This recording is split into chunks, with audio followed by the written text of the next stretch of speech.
AI आ गया है, coding खत्म हो गई है एंड इंडियन आईटी का गेम ओवर। पिछले कुछ महीनों में ये लाइंस हमने इतने सुने कि क्या बताएं। टीसीएस अब इररिलेवेंट हो चुका है, इन्फोसिस के सारे कोड अभी क्लाउड लिख सकता है, एआई रिप्लेस कर देगा सर्विस कंपनीज को। वेल एंड मार्केट्स ने भी रिएक्शन दे चुका है। निफ्टी आईटी अपने ऑल टाइम हाई से 30-35% गिर चुका है। चार्ट्स एंड सेंटीमेंट्स भी वीक है। लोग बोल रहे कि ये इंडस्ट्री का सनसेट फेज है, एआई इंडस्ट्री को डिस्ट्रॉय कर देगा। क्या ये सच है या हम सिर्फ ओवर रिएक्ट कर रहे हैं? क्या ये एक स्ट्रक्चरल कोलैप्स है या फिर नैरेटिव का सिर्फ एक over reaction? Let's break this down logically. अब थोड़ा इंडियन आईटी सेक्टर के बारे में समझते हैं। ये कोई छोटा सेक्टर नहीं है जो क्वाइटली डिसअपियर हो जाएगा। इंडियन आईटी इंडियन जीडीपी का 10% कंट्रीब्यूट करता है। डायरेक्ट जॉब्स लगभग 50 लाख लोगों को एम्प्लॉय करता है एंड इनडायरेक्ट इम्पैक्ट भी इसका बहुत है। देखो, काफ़ी सारे रिच एंड मिडिल क्लास लोग हैं ना आईटी में जॉब करते हैं एंड अगर इस सेक्टर को कुछ हुआ तो काफ़ी सारी चीज़ों पे इम्पैक्ट आएगा। सब चीज़, real estate, lifestyle, consumption, urban economy, startup, सब पे इफेक्ट आएगा।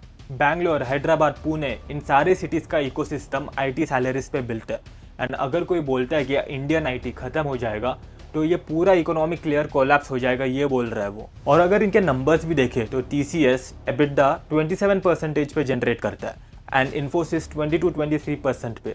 ये लो मार्जिन स्ट्रगलिंग बिजनेसेस नहीं है, ये asset light and cash generating machines है। आईटी के अलावा और कौन से ऐसे सेक्टर्स है जो इतने तगड़े मार्जिन्स दे सकता है, वो भी लगातार? बताओ। इन कंपनीज पे कोई कर्जा भी नहीं है और इनके क्लाइंट रिलेशनशिप्स भी काफी सालों से चलते आ रहे हैं। देखो, एआई डिसरप्शन रियल है बट इकोनॉमिक कोलैप्स, ये नैरेटिव को ज्यादा ही ड्रामेटिक लग रहा है रियलिटी से। अब नेक्स्ट लॉजिकल क्वेश्चन आता है, एआई एक्चुअली में डिसरप्ट क्या करेगा? और सबसे ज़्यादा प्रेशर कहाँ आएगा? स्मॉल आईटी कंपनीज पे, जो सिर्फ लो एंड डेवलपमेंट और सपोर्ट पे डिपेंडेंट है। यहाँ तक तो नैरेटिव सही है बट प्रॉब्लम तब है जब लोग ये अज्यूम करें कि पूरा सेक्टर ही खत्म हो जाएगा। थोड़ा रिवेन्यू मिक्स समझो इन कंपनीज का। इंडियन आईटी का रफली 30-35% रिवेन्यू बीएफएसआई सेक्टर से आता है। इसमें बैंकिंग, फाइनेंस, इंश्योरेंस जैसी हाईली रेगुलेटेड कंपनीज है। अब एक सिंपल सवाल, क्या सिटी बैंक अपना ग्लोबल इंश्योरेंस कंप्लायंस सिस्टम एक एआई एजेंट को देगा?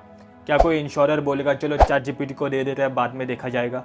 देखो, एआई कोड लिख तो देगा बट एआई लीगल रिस्पॉन्सिबिलिटी नहीं लेगा, एआई रेगुलेटरी पेमेंट नहीं करेगा, एआई ऑडिट के आंसर्स नहीं देगा। देखो, बड़े कंपनीज को चाहिए रहता है scalability, security, data privacy, compliance and long term accountability. देखो, एआई टूल हो सकता है बट इम्प्लीमेंटेशन पार्टनर की नीड खत्म नहीं होती। एक्चुअली जैसे जैसे कॉम्प्लेक्सिटी बढ़ती है, एआई इम्प्लीमेंटेशन पार्टनर की नीड और ज़रूरत पड़ती है। इसीलिए डिसरप्शन का मतलब एलिमिनेशन नहीं है, डिसरप्शन का मतलब है रोल शिफ्ट। अब सवाल यह कि क्या इंडियन आईटी कंपनीज अपना रोल शिफ्ट कर रहे हैं या फिर वही पुराने मॉडल पे पड़े हुए हैं? अगर आप थोड़ा हिस्ट्री देखो तो हर टेक वेव के टाइम सेम पैनिक होता है। .com क्रैश के टाइम बोला गया कि आईटी कंपनीज खत्म हो जाएगी। ऑटोमेशन के टाइम ये बोला गया कि सर्विसेज जॉब्स चली जाएंगी। पर रियलिटी क्या थी? स्ट्रॉन्ग कंपनीज अडेप्ट कर गए, वीक कंपनीज एलिमिनेट हो गए। देखो, इंडियन आईटी इंडस्ट्री ने पिछले 25-30 सालों में मल्टीपल शॉक्स एब्जॉर्ब किया है। Global financial crisis, global transformation wave, Covid disruption, हर बार मॉडल ट्वीक हुआ, क्लाइंट मिक्स चेंज हुआ एंड इनकी कैपेबिलिटीज अपग्रेड हुई। चेंज दूसरी जगह आ गया, एआई इम्प्लीमेंटेशन आ गया, एआई डिप्लॉयमेंट, एआई इम्प्लीमेंटेशन, इस पे फोकस है। पहले मॉडल क्या था? इंजीनियर्स भेजो, आवर्स बिल करो। अब मॉडल क्या बन रहा है? एआई आर्किटेक्चर डिजाइन करो, AI end to end integrate करो, एंटरप्राइज स्केल पे एआई इंप्लीमेंट करो। डिस्रप्शन का मतलब एक्सटेंशन नहीं होता, डिस्रप्शन का मतलब है कि जो इवॉल्व करेगा वो सर्वाइव करेगा। और यहीं पे अब ग्लोबल पिक्चर और इंटरेस्टिंग हो जाती है, क्योंकि एआई इनोवेशन कहाँ हो रहा है और एआई इंटीग्रेशन कहाँ पे हो रहा है। अब ग्लोबल पिक्चर समझते हैं। ग्लोबल लेवल पे एआई इनोवेशन कहाँ हो रहा है? United states of America. Nvidia AI के लिए चिप्स बना रहा है। Microsoft open AI chat GPT को अपने एंटरप्राइज में इंटीग्रेट करने के लिए यूज कर रहा है एंड गूगल अपने digital software AI software aggressively market में ला रहा है। एआई इनोवेशन, पूरा एआई इंजन जो डेवलप हो रहा है वो सिलिकॉन वैली में है, ये फैक्ट है। पर एक प्रैक्टिकल सवाल पूछो, जब एक 25 साल पुराना यूएस बैंक अपने लेगेसी कोर बैंकिंग सिस्टम में एआई इंटीग्रेट करेगा, कैसे करेगा? क्या उनकी इंटरनल टीम जो पूरा रिस्क मैनेजमेंट, कंप्लायंस, रिपोर्टिंग में बिजी है, वो पूरा एआई आर्किटेक्चर डिजाइन करेगी या फिर वो एक ग्लोबल एक्सपीरियंस आईटी प्लेयर के साथ पार्टनर करेगी? एंटरप्राइज ट्रांसफॉर्मेशन पावर पॉइंट पे नहीं होता है, वो बहुत मेसी होता है, वो बहुत कॉम्प्लेक्स होता है, वो बहुत रेगुलेटेड होता है। और यही इंडियन आईटी का रियल रोल स्टार्ट होगा।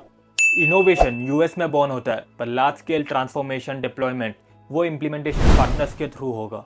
सिंपल लैंग्वेज में समझो, यूएस इंजन बनाता है, इंडियन आईटी कंपनीज वो इंजन को फैक्ट्रीज में इंस्टॉल कराते हैं, उसे ट्यून करते हैं, कंप्लायंस रेडी करते हैं, 24/7 रन कराते हैं।